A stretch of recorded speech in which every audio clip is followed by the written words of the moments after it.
अंजना ओम कश्यप बहन, आप मेरा विचार भी सुनिए जी और मेरा संस्कार भी सुनिए। आप, मैं बेटा और बेटी में कोई भेद नहीं मानता और पुरुषों से ज्यादा मैं माँ बहन बेटियों की इज्जत करता हूं। पिछले दिनों मैंने जब महिला सशक्तिकरण का अभियान चलाया, दलित, वाल्मीकि, आदिवासी, वनवासी महिलाओं के पैर धो करके, उनको माथा टेक करके प्रणाम करके मैंने अभियान शुरू किया।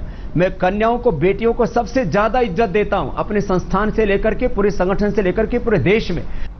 देखिए, पहले तो अंजना ओम कश्यप बहन, ये पुत्रन जीवा ये बोटनिकल नाम है, जो इसका संस्कृत नाम है। आप सबको भी, मैंने पत्रकारों को भी कॉपी दी हुई है।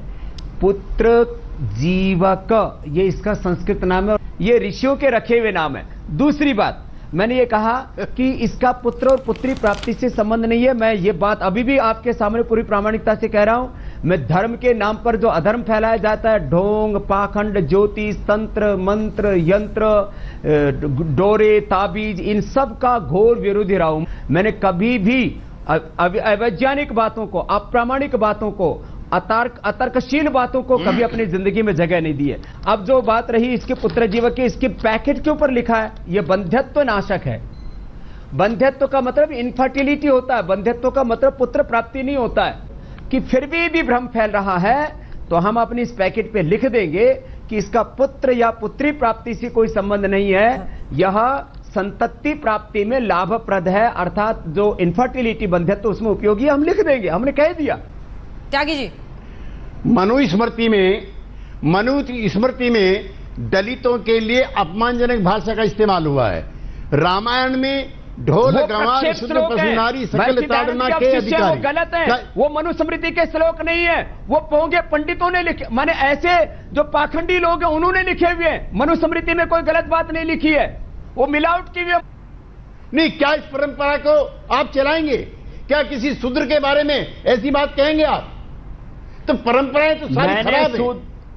मैं ऐसा भी नहीं कहता हूं, लेकिन जो परंपराएं समय के साथ मेल नहीं खाती हैं। किसानों, मजदूरों का उस जमाने में राज नहीं था, एक राजा के पास सारी जमीन होती थी, तो क्या उस परंपरा के तहत सारे भारतीय समाज को हम लोग गुलाम बना दें? उस जमाने में काम के घंटे तय नहीं थे, मजदूरों ने लड़कर के 8-8 घंटे का काम कराया। तो क्या उस पुरानी परंपरा के नाम पर हम गुलाम प्रथा थी देश के अंदर, वो बनाए रखें? औरतों को चेहरा दिखाने की इजाजत नहीं थी। दुर्भाग्य है कि जो बात संस्कृत में लिखी थी उसको हमने अपनी संस्कृति मान लिया, ये गलत बात है। शास्त्रों में जो अतार्किक बातें, अवैज्ञानिक बातें, अप्रामाणिक बातें, उसको हम कभी भी अपनी संस्कृति नहीं मानते। चारों वेद प्रमाण है हमारे लिए। मनुस्मृति जो विशुद्ध मनुस्मृति है, मनुस्मृति में मिलावट हुई है, महाभारत में मिलावट हुई है। 10,000 श्लोकों का महाभारत था, 1 लाख का बना दिया तो मिलावट हुई ना। जैसे एडल्टेशन आज दूध, घी में, दवाइयों में है, ऐसे शास्त्रों में भी मिलावट है। अंजना जी, हाँ। आदरणीय केसी त्यागी जी को यह भी तो बोलना चाहिए कि जो इन्होंने संसद में बोला था कि बाबा बेटी पैदा करने के नाम पर दवा बेच रहे हैं, ये तो सच नहीं था ना। तो अज्ञान में, अनजाने में ही उस दिन सच था, अनजाने में भी तो इनसे वक्त की कमी है, आप दोनों का बहुत बोला गया ना। ठीक है, तो जी, अनजाने में झूठ बोला गया केसी त्यागी जी से, यह भी स्वीकार करना चाहिए।